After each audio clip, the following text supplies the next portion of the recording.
from the crypt.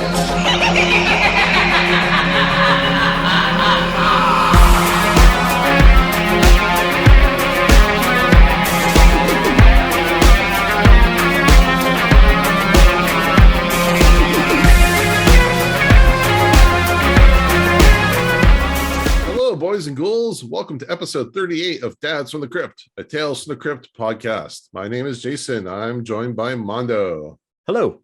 And Jody. Hello. How are we doing tonight? It is WrestleMania weekend.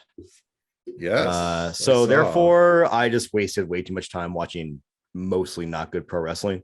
But I did get to watch the return of the only Stone Cold Steve Austin.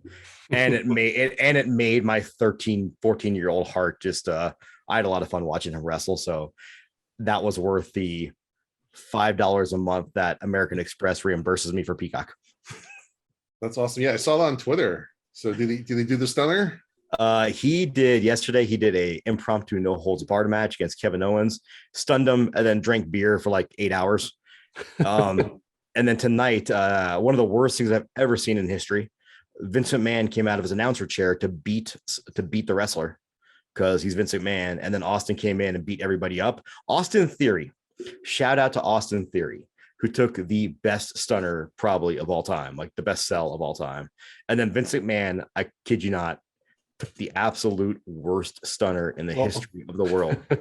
It was cool to see Vince stun him one more time, but I'm pretty sure he had to have torn both his quads when he fell down again. And dude, like, and not he shouldn't be in the ring at 77 years old or however old he is, man. Like, it's just too old. So is he, again, I haven't watched wrestling since like 1997. So is Steve Austin back? Or is this just like a one-time WrestleMania? It's a one-time, man. Steve Austin, he's 57 now. Oh, man. And he retired back in right after WrestleMania 19. That was the last match he had where The Rock beat him in the rematch. Was it 19? It was 19. WrestleMania 19 was 2002, I think. Oh, okay. And because his neck was so bad, he broke his neck obviously in 97 off the botch pile driver from Owen Hart, and then had a lot of injuries there with his knees. His neck really never got better to the point where like, dude, you really can't be doing this anymore. But here he is 20 years later, did a very, very safe match, took a fucking suplex on the concrete. And I was like, holy shit, you're too old. Please don't do that. It's weird now. The older I get, I watch wrestling with a lens. And as much as I love wrestling, I still like, I'll see something like, please, like, that's going to hurt so much in 10 years from now. Don't do that. But it was really cool to see Steve Austin come back and get his one last hurrah. And this will be his one last hurrah. I don't think he'll ever do this again, which is fine. Like, he's put in his. I mean, I appreciate anybody, an older man, getting out there and doing something really physical like that, because I can hurt myself sleeping funny. So I'm like, if you're out there willing to do that, like, go for it. Yeah, standing up from a chair sometimes is a stretch. Yes, but I do think that it's also what you're willing to put your body through. Sure, and I don't mean that in a bad way, but I mean that like. I think at 38 now, when I start jujitsu, I get hurt doing jujitsu, but I don't get hurt from doing stupid shit anymore. It's really rare that I'll bend down and be like, oh, I'm back. And I think because I'm constantly working those muscles out and using those muscles. And I know Steve worked really hard to get back into shape to do this. And not that he's ever not in shape, right? Like, but for those guys, it's a cosmetic business, and being in shape's on a different level. But he looked like he was having the time of his life. He looked like he was having the best time in the world. Like, he was a 7-year-old kid out there drinking his Broken Skull American lagers from our good friends at El Segundo Brewing Company in your neck of the woods, Jason. It's in El Segundo, California. Great brewery. If no one's been there, it's one of my favorites to go to when I'm down in California. But man, like, if anybody has nostalgia from the Attitude Era of WWE or WWF back when they were young, fucking just watch Austin out there drinking beer and stunning people and having the time of his life. It was cool. I think my favorite things ever was sometime in the late 90s, Jewel came out with a book of poetry. And one of the late night shows back then was having Steve Austin on as a guest. And they asked him to read some of Jewel's poetry. That's awesome. And he did it with like this like really stern, straight voice. And like, all right, it was awesome. I gotta find that. And Steve Austin was doing his own podcast for a while. Oh, was he?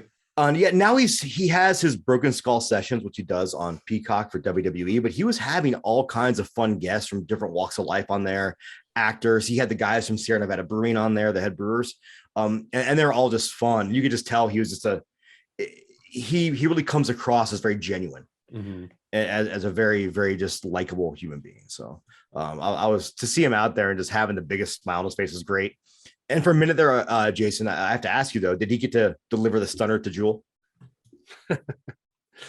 She was not actually there. Okay. She was just reading from her book. Now he did one time. He did stun former president of the United States, Donald Trump.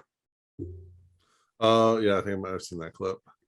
I mean, he did make it into the Wrestling Hall of Fame, right? Well, yeah. Okay. We're getting way over. Okay. Well, real fast. The WWE Hall of Fame is not the Wrestling Hall of Fame. It's for WWE. Good.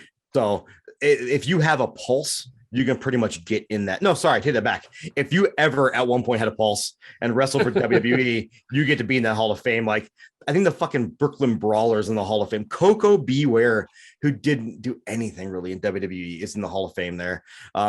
So it's not a that makes me feel a little bit better. Now the prestigious one is the Wrestling Observer Hall of Fame, and that one is done by Dave Meltzer, the most famed historian of wrestling ever. And Donald Trump is not in that Hall of Fame, nor would Dave Meltzer ever even let him be nominated for that Hall of Fame. So all right, but tonight we will be discussing Tales from the Crypt episode Deadline, which premiered on August 14th, 1991. Jody, hit us with a plot synopsis. Wait, you mean we're not going to talk about pro wrestling for 2 hours? No, Okay. that's a different podcast. That's a different podcast. Mono just had like a nostalgia moment there, talking about other things. I love it. All right, so we open on a bar, which I wish we had this set for the Crypt Keeper most of the time. We've had this little bar. There's all these skeletons sitting at the bar and one's walking around serving food. And when I say skeletons, I mean like Halloween skeletons, just like being moved by somebody like holding on to him at the bottom. Right. With like a pole, they're going like, yeah. It kind of actually reminded me of a worse version of the skeleton that walks across the room in House on Haunted Hill from the 50s. Yeah. But worse, and intentionally worse, which is what made it great. Yeah, no, I love the little set, and the Crypt Keeper's the bartender, and yeah, it's just a fun start to the whole thing. I would go to that bar, just saying. Oh yeah, absolutely. So we open up on a man named Charlie, who is talking directly to the audience. You just kind of get a headshot of him. He introduces himself as a newspaper man who would do anything to get a story. And then he said, well, he was up until a little while ago. We find out pretty quickly that he is also an alcoholic, and that's why he's not a newspaper man, because he spends all his time in his local bar. We are actually see him sleeping with his head down on the bar, and when the bartender wakes him up and tells him, you got this job interview later, you need to get up and get going. He says, well, I got time for one more drink. So this guy is hard in it. The bartender actually says to him, you need to lay off a little bit. You know, he is benefiting financially from this man, but even he is like, dude, take a break. He yells at him. But as he's in the middle of yelling at him, a woman walks in and catches Charlie's eye. First, he thinks she's a sex worker, but she's not. Her name is Vicky, and Charlie is immediately into her. And so much so that he wants to turn his life around and get back to where he was before he became an alcoholic. He wants to get his job back. He wants to get himself together. He wants to stop drinking completely. And she doesn't want anything serious, but he says he's okay with that. And I think that kind of intrigues her, and she stays around for longer than I think she even expected to. So then Charlie shows up at the newsroom looking for a job. He begs and says he's going to quit drinking, and the boss gives him a chance. He wants Charlie to bring him a story, but not just any story, a story about a murder. That's what Charlie specialized in back in the day when he was good, and now he wants to see if he still has some of that old juice. So Charlie, we have a little small scene of him visiting his sister and asking for a loan, and apparently he's been doing this every month for a long time. And he says that I'm going to quit drinking. We have all these times. He's telling everybody, I'm making a change. I'm going to quit drinking. After Charlie and Vicky get together again, he says, I'm going to spend some money on you, buy you some earrings. And she says, no, I don't want anything serious. No last names, even no phone numbers. Just we will run into each other and we'll have a good time. So we go back to Charlie. He's trying to reestablish his life. He's making a bunch of phone calls to all his old informants, but he just keeps getting shut down. He's been out of the business too long. And he goes back to the bar and complains to the bartender and asks him to pour him a drink. But the bartender won't give him any booze. He's taking care of his friend. It was also 9 a.m. He says. That is also 9 a.m. Hey, apparently Charlie prior to this has been doing this at 9 a.m. So, which there's nothing wrong with a drink at 9 a.m. if that's when you get off work. But if it's before work, if the bar isn't open it's and you've been work, there all night, yeah. If it's instead of work, yeah, I could go work or I could have another drink. And I think that's where Charlie's been at. So he says, instead of that, go get you a cup of coffee, get you something to eat, read the newspaper, see if you can find something. And so he heads to a diner for coffee. While he's sitting at the diner, he meets the guy behind the counter. His name is Nikos. And then Nikos goes to the back and you hear him arguing with a woman, followed by a scream, a thud, and a crash. And so Charlie goes to investigate, and the man walks out. He says, I killed her. She deserved it, but I killed her. She's been cheating on him, and it's his wife. He strangled her in a fit of jealous rage. He said that she's just been teasing him. She's been going to meet random men at bars just to make him jealous and flirting with every guy who came in. And she wanted to go out that night again, and he stopped her. Charlie says, we have to call the police. And he goes back to the back room to call the police where the body is. And he sees the woman laying on the ground when he starts to make the phone call. And she starts to sit up. So Charlie hangs up the phone, walks over to the woman and rolls her over and realizes that it is Vicky. She's the wife of this man. And at that point, he asks how she could do this to him and starts to strangle her. Right after she dies, Nikos walks in and Charlie says the police are on the way. Then he calls his boss while taking a drink of Nikos's liquor and says the whole story to pitch it to him. And he says, I've got this great story for you. And I thought that was the end, but there was still just this one little thing afterwards. It fades back into Charlie talking to us again, like he was at the beginning. And he's telling us this story in a straitjacket for some reason. And he says he's writing a book. And then he says he really needs a drink. So that little tacked on ending, I don't know what to make of it. We'll talk about it. But everything leading up to it, that was the story of a man who would do anything to get ahead. All right. Mondo, why don't you start us off? Okay. Real fast, because I'll probably cut this little tiny piece out here. What was the name of the who directed this one? Walter Hill. Well, Walter Hill. God, sorry, I had it on my screen, but yeah. What's interesting about this is Walter Hill, who's done this was his third episode. Third, yeah. Mm-hmm. So he did Man Who Was Death and Cutting Cards. Yeah, his episodes are very human, very like humanity being the real villain. Or there's nothing supernatural in any correct. Of them. Very kind of, and I think Cutting Cards is my favorite episodes of all time. The Man Who Was Death obviously is a great episode. I think this one definitely falls pretty far below these because it was kind of just confusing in a lot of ways. And I'm sure someone listening to this is way smarter than I am and can talk about all the nuances they tried to get through with it. But it's a pretty straightforward story about an alcoholic, like you talk about an alcoholic reporter who in cinema, especially horror cinema, every reporter has an alcohol problem. There are no good reporters, or the good ones, it doesn't make for a good movie or a good story or a good TV show or a good story. And there's a lot of weird stuff about it. How Nico was talking about his wife going to random bars and meeting guys, yet she just was picking up guys from the bar he worked at. You would think he would have noticed that. And the ending where he just kind of shows up in the straitjacket, like, why is he in the insane asylum now? You'd think he got arrested, right? Like, at what point did he go insane? And it also makes me kind of think, was he supposed to be an unreliable narrator? Like he was maybe seeing things differently than everybody else was, but in which case it still doesn't make a ton of sense to me as to why the proceedings happened the way they did. So overall, probably I'd go as far as saying probably the weakest episode I've seen in season 3 so far. Really? I think so, and I don't necessarily think it's bad. It just had left a lot of questions for me, and it could just be me being old and tired all weekend when I watched the episode. But I rewound it a couple times towards the end. Like, am I just missing a piece? There's something I'm missing, because it seemed like it just jumped, and there's some exposition there in the middle that should have been given to me to kind of explain how he got from this point to this point. But what I will say, the performances, like we talk about a lot, all solid performances. The bartender, I don't remember his name, but I love he's John. The actor's is John Capotis. John Capotis. Mike Sure. the bartender.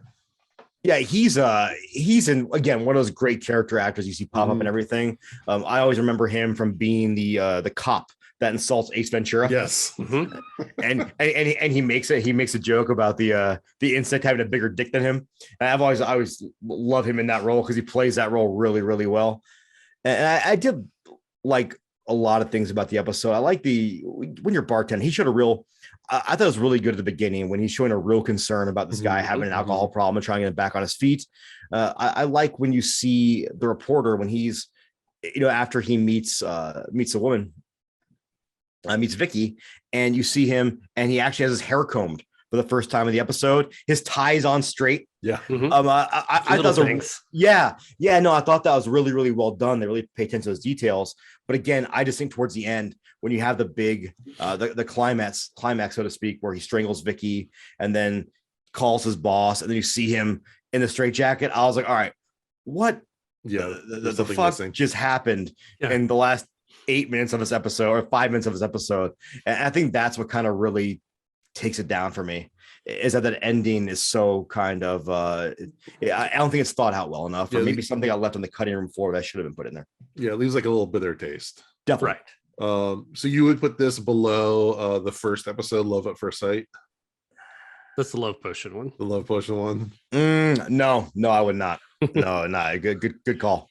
Because we're rounding out the end of the season, so I've been thinking about like how I would rank a lot of these, and that one just like angers me. Yeah, no, that was a bad episode overall. But again, I don't know if this is necessarily a bad episode, just mediocre in my opinion. Jody, what'd you think?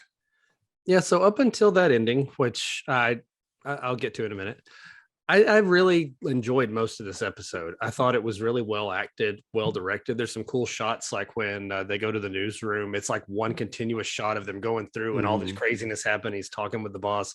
That's cool. Like it's a well-made episode.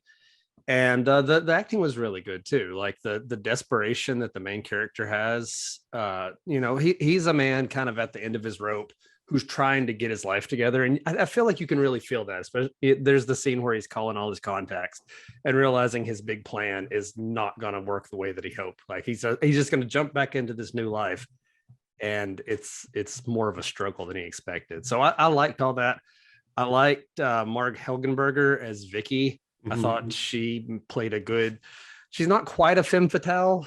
I don't think she has that kind of edge of evil to her, but she's kind of mysterious, and she plays it, kind of keeps it separate. And I was into all of it right up until the end.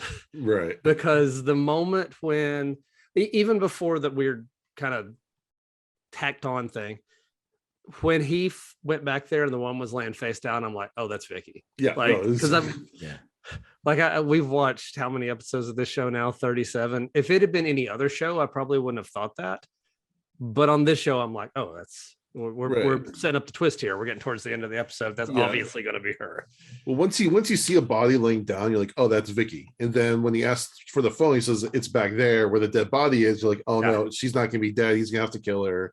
I kind of mapped out the whole thing in my head. Yeah, I mean, he says at the beginning, I'll do anything for a story. So I mean, even from that moment, you're like, he's gonna kill somebody, right? Like he's definitely gonna kill somebody. That's the whole thing. Oh, one thing about Vicky real fast that actually is really neat, and how she's portrayed is Marg always portrays her as a very strong woman, very strong-willed, and at no point, it's kind of interesting that they actually, it's the unreliable narrators, the men calling her these uncouth names for a promiscuous woman, where she's just portrayed, though, actually in an episode as a strong-willed woman who just kind of does whatever she wants to do, and kind of good for her. And I like the fact that they never really portray her in a super negative light. They never really do. It's the negativity surrounding her are the opinions of the men surrounding her, not the episode's opinions of her, if that makes sense. Yeah, no, I totally get that. I need the zombie girls to come on our show and talk about this in a smart manner. Yeah. Well, and so, like I said, everything at that end point, like as soon as he walked to the back, I figured out where this episode was going. It was pretty obvious. But that last little part, like I don't even understand what happened there. There's a little bit of implication. I mean, just the slightest threadbarest implication that maybe he killed other people at some point, and that's what landed him there. Because the whole thing about I led 2 lives and I'm writing a book and all this stuff, like maybe like he continued to kill people to write newspaper stories. But it just doesn't give you enough to grab onto there. And I think go ahead, Jason. I'm sorry. So yeah, what that called back to me was the episode Easel Kill Ya. With the artist who was killing people to create art. So that's right. It's kind of like if you merge these 2 episodes, they're kind of mirroring each other a little bit. So my way to make this episode better would have been to speed up the beginning and add in at least 1 or 2 instances where he had to kill someone to get a story.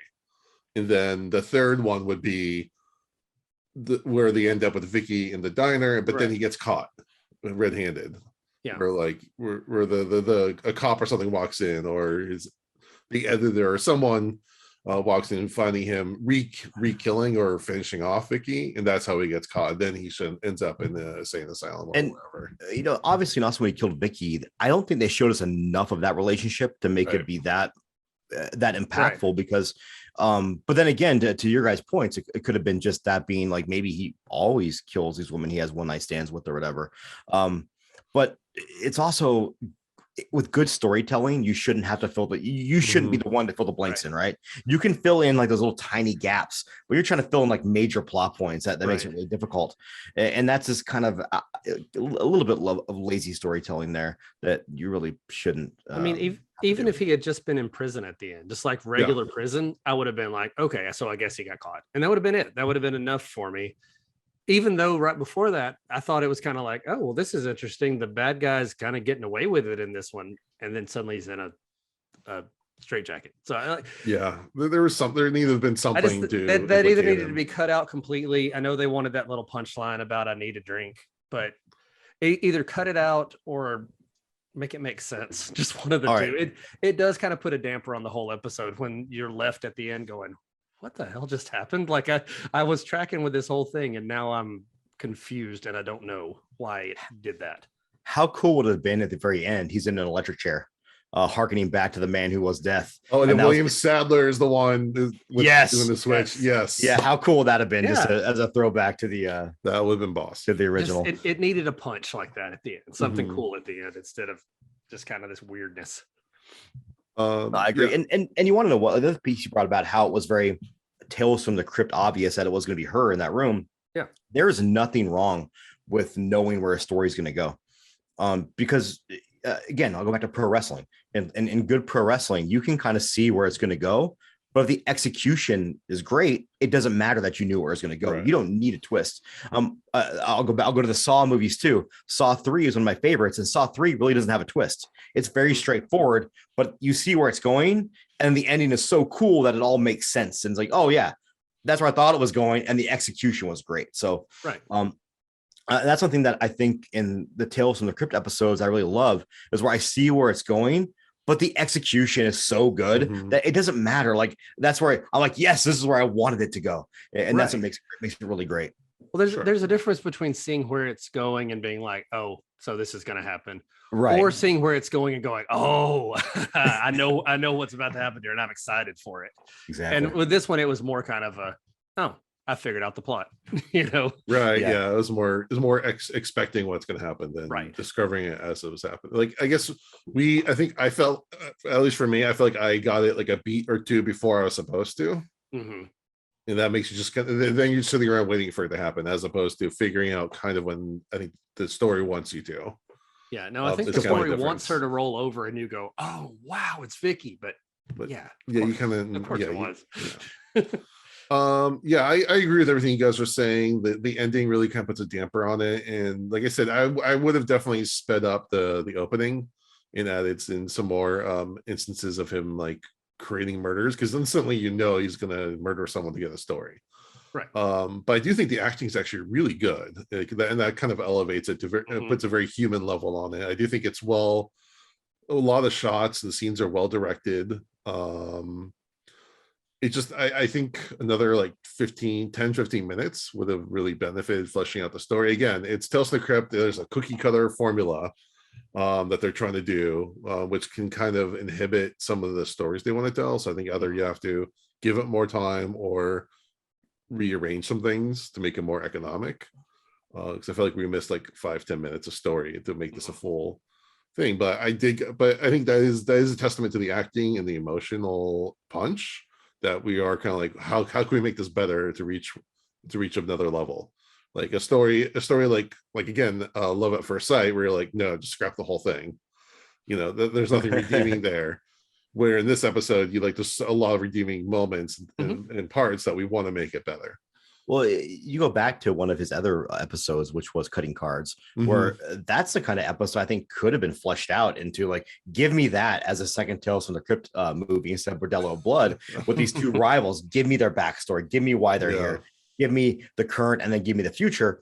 And but he was able to do that in a very concise amount of time, but still hit all those plot points and still jam all this into an episode without it really feeling too busy, but always feeling like it's moving. Where this one, you're right. I think the beginning really didn't feel like it was moving. It felt very slow. And then it's almost like, oh shit, it's time for the third act. We got to shove all this into a short period of time. And we're just not going to tell you how we get to the end point. Yeah. Your brain's got to fill that part in, which is, like I said, I think it's lazy. Right. Yeah. So this was directed by Walter Hill, who obviously, did The Warriors, 48 Hours, Crossroads, which I was reading about that. I want to see that movie. That looks. Have like you ever seen Crossroads? Movie. No. Crossroads is a lot of fun. The guitar battle at the end with Ralph Macchio versus the Devil, and I think the Devil is Steve Vai. Oh, that's cool. I think he's playing guitar. We can do a double bill of Crossroads and Crossroads with Britney Spears. I was trying to figure out how I could just leave the podcast right there and never come back. But a movie that doesn't get talked about enough. I didn't realize this was like based off a book, but do you guys ever see Brewster's Millions? Oh yeah. I know of it with Richard Pryor and Gene Wilder. Yeah. I don't think Gene Wilder is in it. Oh no, Dan Aykroyd. Dan Aykroyd, right? Yeah, that's a really good movie. I'm pretty sure it was a remake. It's probably a movie I saw on TBS or TNT way back in the day, but I haven't seen it in my adult life to really comment upon it. And then this episode stars Richard Jordan, who I think actually does a very good. Some of the dialogue isn't the best, but he gives a very emotional performance. He does a really good job. He was in Logan's Run. He was Duncan Idaho from the 1984 version of Dune.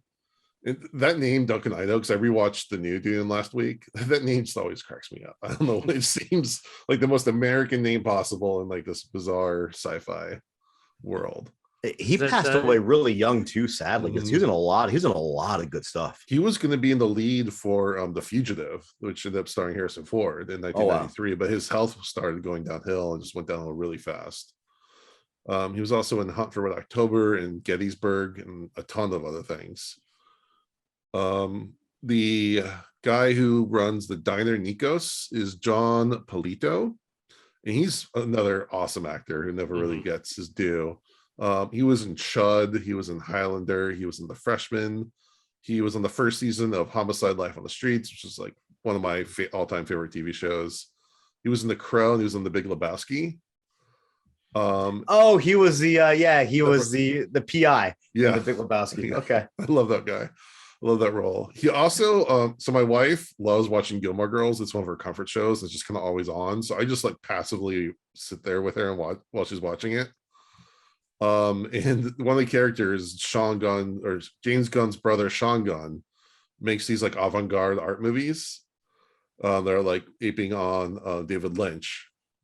It's like kind of like Eraserhead style, and John Palito plays like the fatherly character. He makes movies about weird ass babies. Gotcha. Yeah, pretty much. And so my wife came in at the exact scenes, like, how do I know this guy? I'm like, Gilmore Girls. There you go. Well, I mean, that's a lot of the fun, right? Of Tales of the Crypt is watching the episode and being like, I can't tell how many times I watch an episode and have to pause it while I look somebody up. Like, I know who this person is. I need to know who they are right now, because if not, it's going to bug me. So that's a really cool little aside when you watch these episodes. And then Richard Hurd, who plays the editor of the newspaper, he has a very long career, but two notable ones is he just passed away just a couple of years ago. He passed away in 2020. He was in Get Out as the Armitage patriarch. Oh, okay. Yeah, in the video. Okay. And he was also in my favorite comedy of all time, Planes, Trains, Automobiles. It's like, I think he was a hotel owner or something. Really? That's we align on that, Jason, because one of my favorite movies of all time. But I did not recognize him from that. It's good. And then the hotel owner at the end where he gives him the watch. Him? No, actually, I think it's a different guy. Okay. The guy with the watch, I think, was younger though. The one where I can't remember. I think it was the first hotel. They go like two different ones. It's a different guy. And then John, I can't say this last name. Capadis. He was in Q, the Winged Serpent. Oh, that's a good one. That's actually a good movie. Really good movie. Like, yeah, I feel like B movies, monster movies. That's a really good one. That's one of those B movies, kind of like RoboCop, that everyone's like, this is going to be terrible, and then they made it work and made it work way great. better than it should be. Yeah, right.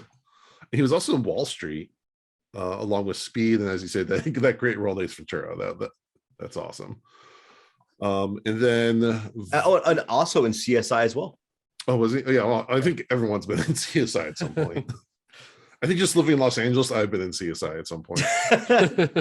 You could have been a dead body in CSI. Yeah, pretty much. Now, Marge Hellenberger plays Vicky. She was on a kind of a MASH type of drama, maybe a soap opera called China Beach. She was also in the Tommyknockers miniseries. She was in Bad Boys. She was in Species. And she was in CSI for a really long time, and she was in Under the Dome. So she's still acting, having a great career. Yeah, and she was wonderful in CSI. I was kind of bummed because they did the new season of CSI Las Vegas, and she wasn't in it, and that kind of bummed me out. Yeah, she was always one of my favorites. I haven't kept up with the series, but back when I did watch, I always liked her.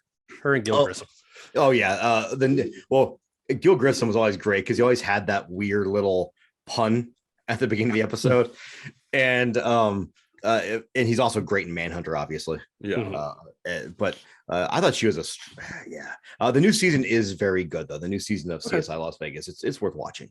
I'm still bummed though that is just basically Grissom and Sarah Seidel. Everybody else is kind of out. I've never seen an episode of CSI. I don't know how, but the original series was so good, so good. Except for the fact is, I'd hate to be like, we have a camera shot. Can you go ahead and get a 360-degree image of that camera and enhance it? Oh yeah, of course. With this 1 megapixel camera with no recording on it, yeah, of course we can do that. Yeah. See, you hate that, but I'm a graphic designer who works with clients who send me their crappy low-res pictures and like, can you just make it look nicer like they do on TV? No, I can't. You mean technology does not exist? Like when I send you a thumbnail for an episode art and say, can you make this look good? It doesn't work. So we had a police officer come to our office. We have cameras and wanted some video from the side of our office where we have cameras set up there, but that was our old office and we disconnected them because someone else owns it now. And she goes, well, can you hook them up now? And then we can get the footage from when the incident happened. I was like, I said, so you're asking me to hook up the cameras now and then go back in time to get footage that was never recorded? And she looked at me, she goes, now that you said it, that sounded really stupid. I'm really tired. I was like, don't worry about it, it's fine. I have to admit, I've been distracted ever since you were talking about the actors because I've never seen Dune, and the name Duncan, Idaho has just been sticking with me because it makes me think of Jackie Daytona from What We Do in the Shadows. I'll take one human alcoholic beverage, please. Yes. Getting back to the episode, I did love the wraparound. This is a really good one, and they've been killing it with the wraparounds. You can definitely tell. I think this season, when Al and Gil came on as producers. And they want to really dig into the Crypt Keeper character. and they're putting him in all these fun scenarios. Mhm. They're getting a lot of mileage out of that, which is cool. Yeah, and like I said, they're definitely having the most fun this season with wraparounds, and I'm sure John Cassier's having a great time Mhm. being just campy as all hell. And the wraparounds have definitely been a highlight for the season, and that's not a knock on the season. That's just a testament to how good the wraparounds are for this. Mhm. Right. Also, I'm just kind of a sucker for a greasy diner. Oh, Just as a setting, I Well, just kind of love you live it. in you live in LA, so that's Yeah. like the identity of LA is a greasy diner. And I don't mean that in a bad way, but you look at all these. Big Lebowski is a great example. Mhm. The greasy diner they hang out in when he's like, I'm finishing my coffee, drinking my coffee. And that's an iconic diner, but it's kind of cool. Like I absolutely love that because you don't see it in a whole lot of places anymore. Right. We don't have those in I- Vegas. Really, I was gonna say I think diners is like almost a universal Americana thing. Uh, We have Waffle Houses out here in the South. we have Blueberry Hill and IHOP. We have this one. It used to be a 50s diner, and it's kind of one of those cursed buildings Mm. that's had like 18 different restaurants Mhm. in it over the past 10 years, and no one can kind of make it work. And some good places there too. But it's when you say Americana, you got to understand Las Vegas is still a relatively newer city compared to most places where we don't really have the greasy spoon around here. No, we have Waffle Houses and Cracker Barrels out here in the South. Not as much of the old diners like that. Like it really is something that I see mostly on TV and movies. It's funny. They opened the first Cracker Barrel out here in like 2-3 years ago. Mhm. Longer than that. I forgot the pandemic doesn't even count. I just kind of figured that didn't even happen. Yeah. So probably 5 years ago. I've never been to the one here in Las Vegas. I went to one while I was traveling for work, and the fried chicken, fucking phenomenal. It's good stuff. Oh yeah, no. If you're on the road, like if you're driving somewhere, that's the place to stop and get some food. If I've you also want real food. I've also tried Texas Roadhouse. Super Yes. overrated. Yeah. I'm sorry. I paid $30 for a ribeye and some sides, and I was like, this is some bullshit. Like if my work wasn't paying for this, I'd be very angry. All right, Jody, why don't you give us a comic comparison? All right, this came from Shock Suspense Stories number 12, December 1953 issue, written by Bill Gaines and Al Feldstein again, art by Jack Common, some of our regular stable of artists and writers. This is a real easy comparison because it is literally the exact same story. Like they didn't change a thing hardly, other than the main characters' names are Larry, and the girl's name is Annie, which that does not work as well. I don't think. I like the names in the show better. The diner owner's name is Mike. The only real difference is at the end when he strangles the woman, he doesn't see her face until after she's dead, and then says, Yeah. "Oh no, it was her." Which I think I'm not sure which one works better. If he deliberately is killing the woman knowing who she is, or if he's shocked by accidentally killing his girlfriend. I see. Yeah, I think I kind of, and that really paints the character differently because on the Mhm. episode, he kills her knowing her who she is, and he still Right. goes through with it. So it just kind of shows that he actually is malevolent. Right. I can't say the word. I don't know why I can't pronounce tonight. Malignant? He's a Not tumor. yeah, he's got malignant. He's got a Gabriel in him. Don't we all have a little Gabriel, all of us? No. No, we don't, actually. But that, and also in your synopsis, I think you said that he called the cops, but I think he initially called the newspaper. He starts to call the cops, I thought, or maybe it was the newspaper. Maybe I think it might have been the newspaper again, showing that he's not actually caring. He's trying, right. Like he obviously wants to get a story, but you can figure he could call the cops and then call his editor too. Well, I think it but changes a lot about the character depending on which version it is. Because Mhm. if he just kills some random woman for a story, that means that this dude is just driven to get a story no matter what. He doesn't care if he kills this person. He doesn't even know her. He has no connection to her. By knowing that it's Vicky, it could be that he's just jealous because he finds out she's married and it's a personal thing and it's not about that driven to get a story thing. So it really changes what his motivation is for murdering somebody. Because I kind of like it better with the idea that he's just so driven to get a story, he's willing to kill somebody for it. Versus, oh, well, you kind of screwed me over by having a husband, so I'm going to kill you. And as a side benefit, I'll get my story. Now, Jody, and the ones that you sent me, there's the cover. Is that the cover associated with that story? Is that a different story? It's a different story. There's one about drugs right after this one too. Okay, so this was the drug PSA episode or issue of Shock Suspense Stories, because the first about alcohol, the second one is about heroin, I think, or because the cover that you sent has a guy on bed like in agony with a needle and a rubber band, the tubing and the spoon. It's like very obviously heroin. I'm like, holy shit. Really this is shocking. the kind of stuff that parents in 1950s did not like. They didn't. This one is for a cover. It's actually a lot. It's pretty intense. Yeah, it kind of how when we grew up in the 80s and 90s, most of us didn't know what heroin was until we were introduced to it at school when a DARE officer described it. Or those in the 1950s, you could pick up a comic book that very clearly shows you all the implements used to take heroin. Well, it reminds me in junior high when I think they basically showed us a video on how to make meth. Right. Here's what you should not do. Let's show a video of it. It was this is marijuana. Pass it around and smell it so you know what it smells like if you encounter it. If you use this, you will feel really good, have a euphoric state, but don't do it because it's terrible for you. Hold on a second. Yeah. Just say no. Yeah, but speaking of upsetting 50s parents by pushing the envelope a little bit, the scene where he first meets Vicky, I've got some of the dialogue here, or really the narration. All right, Mondo, insert sultry music. He's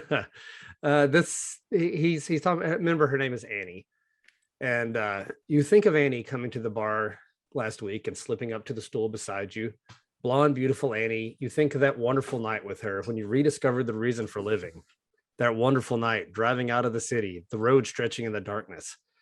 Here we go. The excitement that rippled through your body and made your heart beat faster and your blood run hot as she swung her car into the parking lot. You think of that wonderful night with Annie and the morning after, waking and finding the cabin empty, Annie gone, and the note.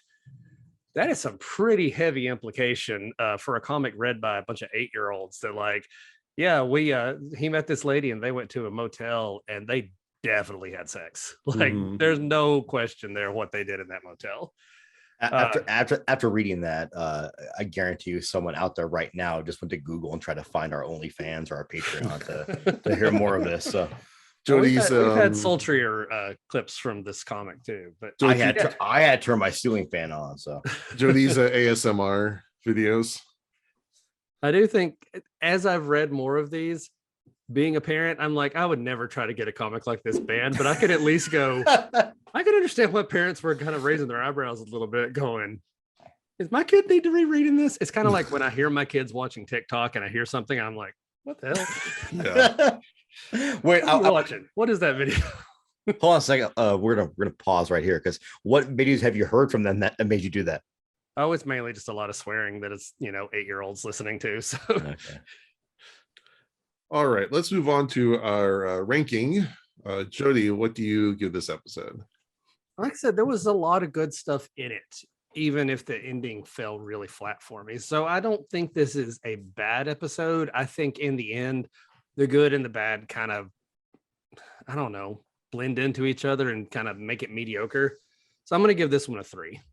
Oh, okay. It's there was enough good stuff leading up to it, I think. If it had nailed the ending, it would have been a good one, but the ending took off a lot for me. Mondo.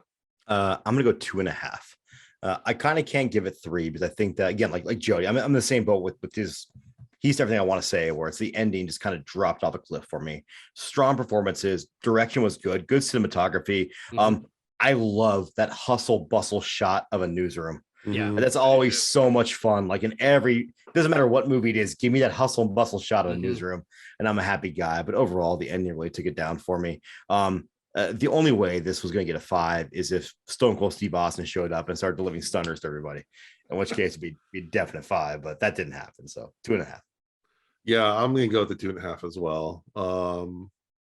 Yeah. Oh shit, we align. Look at this. I know. I try to come up with my ratings before we record. So, yeah, well, it's interesting because I was thinking about last week when we did Split Second, and I was like, why did I like have such like a manic rating on that one back and forth? I'm like, there's certain episodes you see as a 13-year-old, and then other ones you see as a 41-year-old, and you have different opinions on them. That was an episode that 13-year-old Jason loved, and 41-year-old was just kind of nah on. But I had to somehow reconcile those two. See, I don't know what that says about me, because I still loved it as like 13-year-old me just comes out when I watch Tales from the Crypt. Maybe 13-year-old me would just bored with this episode. It's like, there's no blood. There were boobs in this episode, so 13-year-old me would have liked that moment. Yeah, there you go. They were short. We should do two rankings. One is our 13-year-old ranking. There's our currents. Oh, but before we completely move off the episode, I forgot to mention, I really like the music in this one too. Mm-hmm. Yeah, It's one of those like noir kind of scores. And I found out who did this score, and I thought it was really cool. Ooh. Steve Bartek, the lead guitarist for Oingo Boingo. So Danny Elfman did the theme, and the lead guitarist did the music for this episode. That's some good trivia, Jody. Yeah, sorry. I would have saved that for trivia time. I've got some treats for that. Cool. All right. Anything else we got to say about this episode before we move on? That's all I got. Okay. Cool. All right, Mondo, give us song of the day. All righty. So I didn't really have anything introspective, but I just want to give a shout out to a band by the name of Sumerlands, who in 2016 released a self-titled record and kind of made me fall back in love with certain forms of power metal. And it's not growly vocals. It's a power metal band, the vein of like your Iron Maiden, but more straightforward. Just straight, I guess you call heavy metal. And they released that record in 2016, and just recently they've started getting back on the road and doing live shows again. So I'm hoping that they'll actually put a new record out, because Sumerland self-titled records is, God, it's up here for me as to how good the album is. Half the band is also in another power metal band called Eternal Champion, where if you want to see a guy running around on stage with a broadsword, that's your band, because that dude definitely runs around on stage with his broadsword. When did that band come out? Eternal Champion. So there's two different Eternal Champions. If you go on your Apple Music or Spotify, you don't find this Eternal Champion. They're on Bandcamp. I think their Bandcamp is just eternalchampion.bandcamp.com. They did the Armor of Ire back in 2016-ish. I'm sorry, usually I try to have notes pulled up. I have no notes right now. No, okay. The reason I ask is there's a Sega Genesis video game I used to play. Oh God! Oh, I know what you mean. Yeah, I know what you mean. That game was hard as fuck too.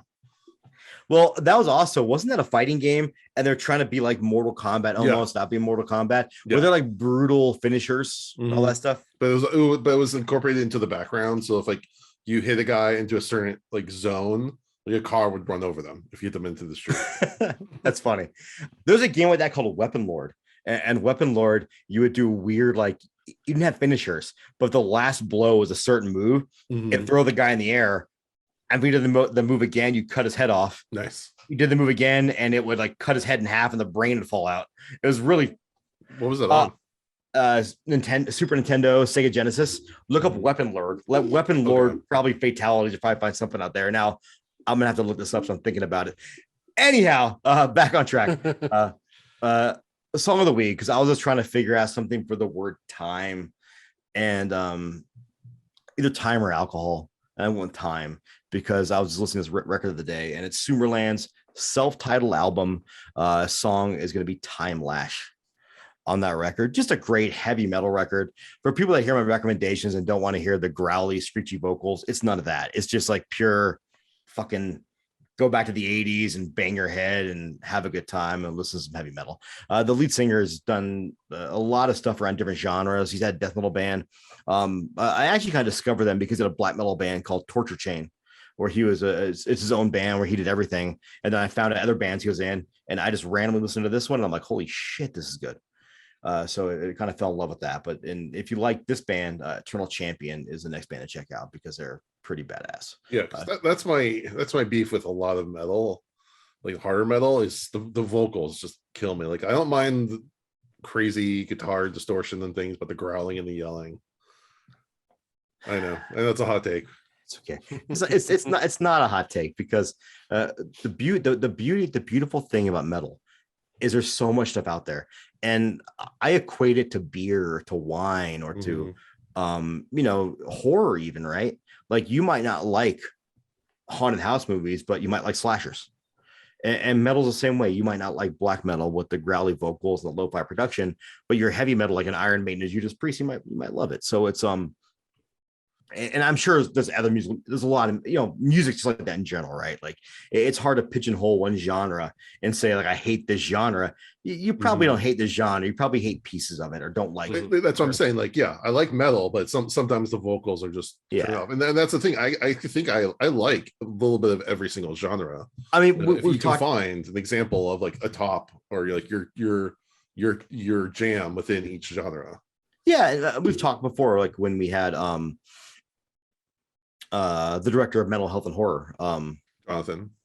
Yes, and about he's really into to progressive metal, into like the kind of stuff like Yes and newer Opeth, into the prog metal, whereas like I like the older Opeth stuff. But what's funny is you got into Opeth and you found stuff you like from that band, because it encompasses a lot of things. So that's kind of the beauty of all these genres, that they're so open. And so if anyone tells you you're not a real metalhead because you don't like this band, fuck them. That person sucks. Don't talk to that person ever again. That should not be a friend of yours. But Jason, I think this is a band that you'd actually really dig. Yeah, no, I really do. Sumerlands, self-titled record. It's on Spotify, on Apple Music.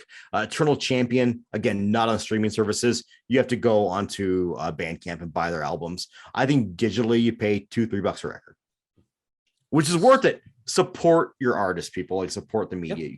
Yep. Yes. Okay, let's move on to trivia, Jody.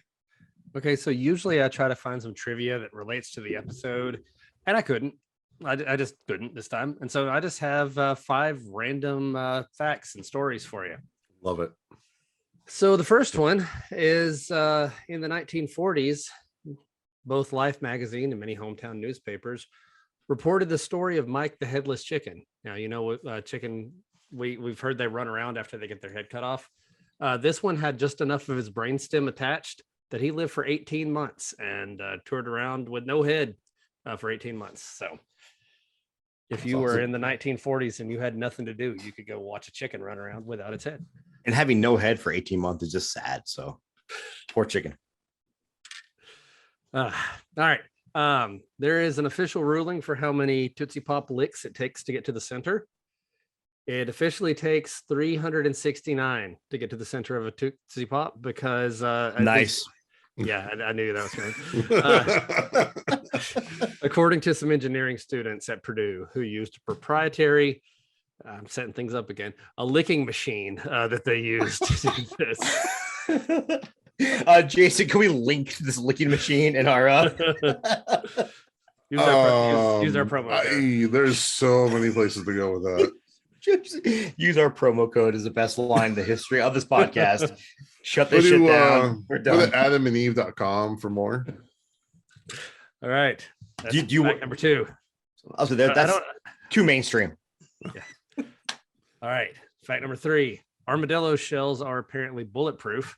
One man in Texas was hospitalized when he shot an armadillo and it ricocheted off the animal and hit him in the jaw. So don't shoot armadillos. Don't be just randomly shooting them. They're already going to die. They're going to run out in front of a car anyway. They're going to be dead soon enough. It seems like he got what he deserved for trying to shoot an armadillo. I was going to say that, but I thought that would be a little cruel, but yeah. No, dude, first of all, if an armadillo is in its ball form because it's scared and you still shoot it, fuck you. You're an asshole. You deserve to get ricocheted, and hopefully it shot him in the jaw. So he was all right. He's going to be okay. It'd be better if I shot him the balls. He learned to listen. reproduce. He learned a lesson. I do think it's interesting too, and don't quote me on this, but I think it's American armadillos don't fully enclose in the balls. They don't wrap around 100%, but like European ones actually go 100% and are fully enclosed. See, armadillos are not something I'm super familiar with because they used to be an out west animal, like out your direction, but they have slowly started migrating, and now I see them dead on the side of the road here in well, Tennessee. So we don't get them out here where I'm around, but I'm in the city, so right. Yeah. Jason, do you see armadillos out in California? No. You just wonder. I do see. This is a fun fact. Peacocks. Yeah, we get those here too. Yeah. Supposedly there was like a peacock population that was let out in Pasadena specifically. And there's like we're like going to foothills into the mountains. And they just come down and they just hang out. Like yesterday, there's like 3 beautiful ones, and they're just like sometimes they go in my yard and they don't mess with anything. So I'm like, cool. So normally the really colorful ones are the male peacocks, and there are a lot of funny videos out there about male peacocks trying to impress female peacocks, and the females have no interest in them. Yeah, and it's them just like running around and following a female and like expanding their arms and expanding their tail feathers, and the female's like, nah, and just walks away. So they'll try it like 8 different times, and eventually they all just part their ways, which is showing that even male peacocks understand consent and understand when to walk away. So a lesson for all you motherfuckers out there that don't understand consent. It's the animal equivalent of some dude just like standing like showing off his muscles at somebody like, hey, and the girl. Isn't that what they call it, peacocking? Yeah, but at least peacocks go, oh, they just walk away. Yeah, and they don't press the issue too much. Right. No. All right. So another fun fact: the blob of toothpaste that sits on your toothbrush has a name. It's called a nurdle. So once you put it on the toothpaste, it's a nurdle of toothpaste. Oh God, I don't like that. Yeah. It's got like I like the ring of that word though. Like I'm gonna start calling my kids little nurdles. Nurdle.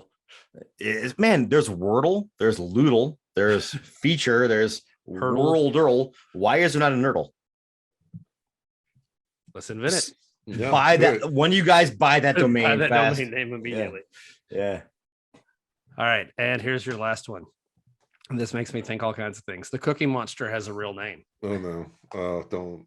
I'm hoping it's something weird like Melvis. Greg. Well, no, it's Sid. Really? Sid. And so now I have to think there's some backstory where at some point they all started calling him the Cookie Monster, and maybe he hated the nickname. He like, why would you call a kid the Cookie Monster? He just enjoys the cookies, but eventually he just adopts it as his whole personality just becomes about the cookies. I mean, does he really enjoy the cookies though? Because when he eats a cookie, it's like he eats cookies like Stone Cold Steve Austin drinks beer. Yeah, where like 90% of the cookie falls out of his mouth and falls onto the ground. Because it's not about. I feel like it's become a performance. Yeah, it's not about the cookie. It's about getting the cookie, desiring the cookie. It's a whole powerlessness. Versus he's just playing a role. He's playing a role in society. The society has forced him into. Maybe he doesn't even want a cookie. Maybe he just needs to find a higher power. This is going in weird directions, but it's cool. So to Sid, we're saying Sid, it's about we see you. You're saying it's about anticipation. We hear you. You matter, Sid. You're more than just a Cookie Monster. I was going to go in a really weird direction with that. I love that Jody just powered through. Like, no, we're not going there. We're just going to go. Sid. Sorry, I had a bit. I was in the middle of a bit. I had to keep going. Sid, denial is not just the river in Egypt. Well, with that, we're never doing another episode of the podcast again. That's twice I want to quit the podcast in one night. We're not done yet. Oh, Lord. Well, anyway, that's it. That's 5 fun facts for you to do whatever you want to do with them. I love it. All right. Well, that brings us to dad advice. Do we have any suggestions? I was going to go with the Greasy Diner and see what your go-to Greasy Diner breakfast order is. I like that. I meant to ask more questions. So please, if you guys have any questions for us, anything you want us to talk about for that advice, drop us a line on Twitter, Instagram, or at our email address, which is dadsfromthecrypt@gmail.com. I'll try to get better about posting a link to Instagram on days we record. We generally always record Sundays. So I'll try on Sunday mornings to post a link where you guys can ask us some questions, because it really helps when I have writing prompts. But I do like the idea of what's your favorite go-to greasy spoon, greasy diner breakfast. So Jody, hit us with that. All right. I mean, you got to have potatoes, shredded potatoes, hash browns, grilled up in a lot of grease. I like some bacon. Actually, let's not just pick a meat. I like the bacon and the sausage, and I like one of those like Grand Slam kind of things from like a Denny's with all the meats. But you want as much meat as possible. I'm not even taking that bait. Sounds like you already did. I don't need a couple fried eggs. I mean, if I'm gonna go for a greasy spoon, like I know I'm gonna be, taking a year off my life, I might as well enjoy that year. No, I'm kind of like you are, where I don't eat breakfast at all usually because I fast. But Saturdays and Sundays are when I eat breakfast. Once I eat breakfast, is I go to the gym on Saturday, come home around 12:30, take a shower, make breakfast around 1 p.m. That's my breakfast day, and I'm a big fan of giving me my bacon, thick cut. Mm-hmm. The shit you get, go to the butcher at your grocery store or whatever, because you pay about the same as you would to get in a package, and it's sliced so much better. You get nice, because man, let's be honest, when you get that thin cut bacon, it just cooks way too quick. You can't get it's impossible to get a really good cook on it. Cook that shit on medium. Yeah, cook it low and slow. Take your time with the bacon. Then when you're done, take those potatoes. I love hash browns. I also like breakfast potatoes, just diced really fine. Mm-hmm. Throw that shit in the bacon grease, fry those up nice and crisp. And afterwards, I don't dislike fried eggs. I hate when fried eggs get the charring around the edges. Yeah. That hard flavor. See, and for some reason, it really bothers me. I don't know why. I don't have a great reason. So I usually always scramble my eggs. And there's a trick to scrambling your eggs.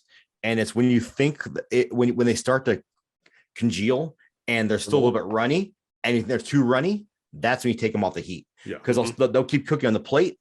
They'll get nice and cooked on the plate, and then you'll have some perfectly just fluffy, moist scrambled eggs.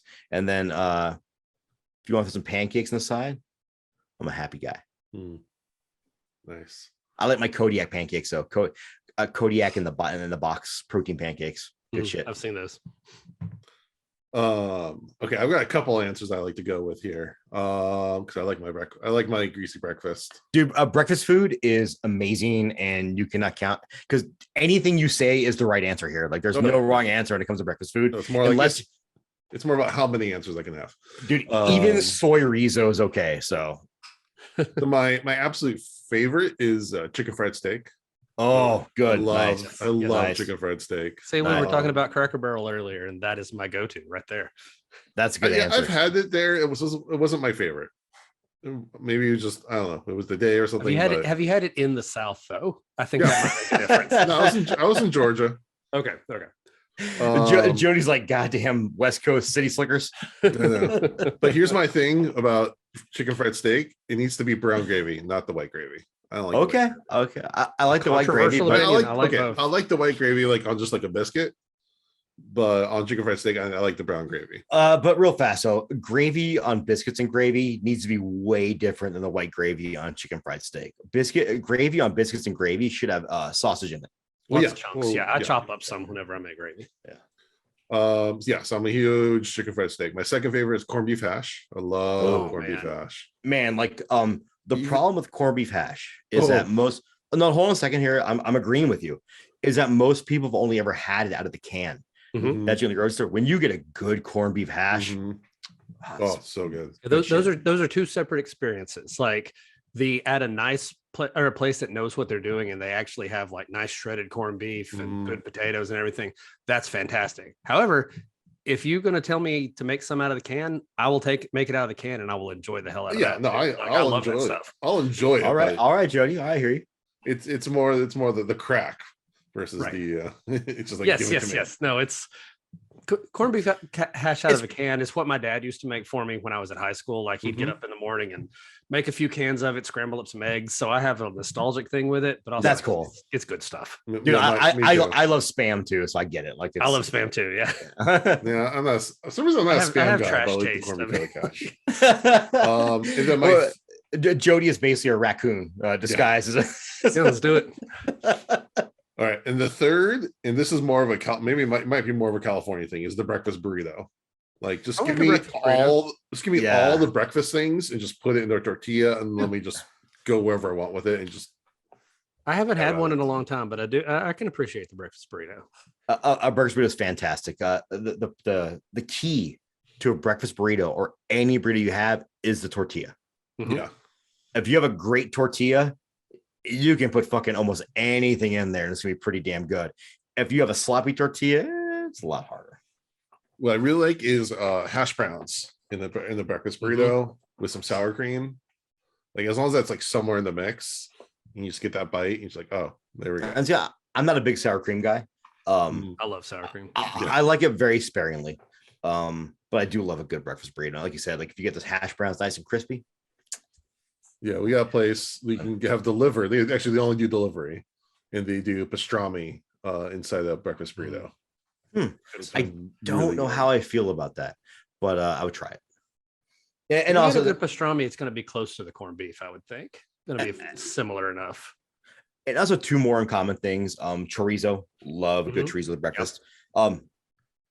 If you have a mercado near you, a Mexican market, get the chorizo from there. Yeah. It's even better. Or carne asada breakfast burrito. Mm-hmm. Fucking great. We're basically 3 fat guys that like food. Yeah, pretty much. I'm getting hungry right now. Yeah, I I mean, I'm like, is it too late? it's almost Either 10. one. I have not eaten yet, so I'm gonna eat after this. But now, like, I want all these things instead of the Yeah. bratwurst I have planned. I mean, you can make a burrito out of the breakfast burrito of bratwurst. I've seen it. So I'm going to ask here, since we're talking breakfast stuff and it's late at night, when is the best time to eat breakfast food? Because Anytime I'm a breakfast for dinner kind of guy. Oh, I love dude. this stuff at dinner time. there's never a bad time for breakfast. Breakfast food is always fantastic. Don't make dude, any time is a good time for breakfast. Well, it depends on which type of breakfast. So, like my actual breakfast is just like a bowl of oatmeal with some fruit and I'm not talking about these breakfasts. That Yeah, no, these breakfast about, things- the good stuff. My favorite time for this kind of stuff is like 12:30 a.m. Yeah. After going to a show or a movie or something like that, and you just want to keep it going. And you just know you don't have to be anywhere in the morning. No, we were one of the last times I ever had IHOP was I was out in California doing some work at LAX, and me and a buddy of mine, we tied on a little bit hard that night, and we're trying to find a place to eat, and there was an IHOP Oh, nice. next to the hotel, and that is still to this day, I will swear, as one of the best meals I've ever had in my life, because we're so fucking hungry, and I got that Rudy Tooty fresh and fruity. Life was good. Nice. Although I know what I'm getting when I go to IHOP. Like my expectations are tempered. We still have an original pancake house here in Las Vegas. And I hadn't eaten there in like 6-7 years, like 6 months ago, maybe 7 months ago, whatever. My wife and I went and got that, and it was still pretty goddamn good. I was impressed with how good that food was. So just saying, if you have an original pancake house, better than IHOP. Yeah, my niece used to work at one. Just until I think right up until pandemic when they just kind of shut things down. She was working there. And Jason, did you say what is your preferred way to have your eggs cooked? It kind of depends on what they're going with. Like in what Let's just say just eggs. On your plate is going to be just eggs. usually like a Jody very, said Jody like fried. I'm a scrambled guy. I'm a loose scramble. Okay. Yeah. I mean, I don't know. I don't know what that do means, but it sounds cool. Like a easy scramble, like you said, not Little once way. it starts curdling, then you take it out. Gotcha. Cool. Awesome. Again, I usually try to pair it with something. Am I gonna put it in a tortilla? Am I gonna put it next to some sausage or something? So Jason, you played football in high school. Did you ever eat raw eggs for protein? Oh God, no. I tried it. And I wasn't even in high school. I wasn't even in football. Okay. What was your experience? No, my dad he played football in high school. And so when I was a teenager, trying to lift weights and, all the stuff teenagers try to do to impress girls, I was trying to bulk up a little bit. And he made me some milkshakes with some raw eggs in them. It masked it pretty well. I can't imagine just like straight up eating a raw egg. Okay. Sounds terrible. I've done the straight up raw eggs. You crack into a glass and just drink it. And you want to know what? It's fucking terrible. Please don't do that. Like, sounds awful. Speaking of high school, last night I was just wanting to watch something, and I watched one movie, and then the recommendations came up, and Varsity Blues came up. Never seen it. You never seen it? It's just one of those Never seen nostalgic, Russian because movies. actually I was in Yeah. high school playing football at the time, so like the whole team went to go see it. And not a great movie, but it just still holds. It's just still the songs and stuff are just like bring it back. Afterwards, they picked on a bunch of nerds for watching horror films. I know. I know. I had to get my James Van Der Beek because I used to be a big Dawson's Creek fan. So Okay. I'll wear that badge. That's fine. I never watched Dawson's Creek, but I have enjoyed late James Van Der Beek, where he's played like a crazy version of himself. There was the show Don't Trust the Bee in Apartment 23, where he played James Van Der Beek, Oh, it's like funny. an insane version of himself. I It's haven't seen really it. funny. It was a funny show. It was good. I think I got respect for him when he took the piss out of himself in Jay and Silent Bob. Mhm. Yeah. I thought it was really cool. Or if you've seen the Rules of Attraction, Yeah. that's a crazy ass movie. Now, see, while you're busy being a nerd in high school watching Dawson's Creek, I was busy being cool and watching pro wrestling. So There you go. I didn't have time for Dawson's Creek. All right. We've had enough discussions to know that none of us were busy being cool in high school. It's amazing how we all ended up here together, right? Like, I know. Who could have thought? All right. Well, I think that wraps up another episode. Next week, we will be reviewing Spoiled. We appreciate everyone for listening. We'd really appreciate it if you would give us a rating and review on iTunes and a rating on Spotify. And with that, we thank you for listening to Dads from the Crypt. Follow Dads from the Crypt on Facebook, Twitter, and Instagram, or I will follow you to the grave. No, seriously, you really should watch. But be careful what you ask for. You may get it.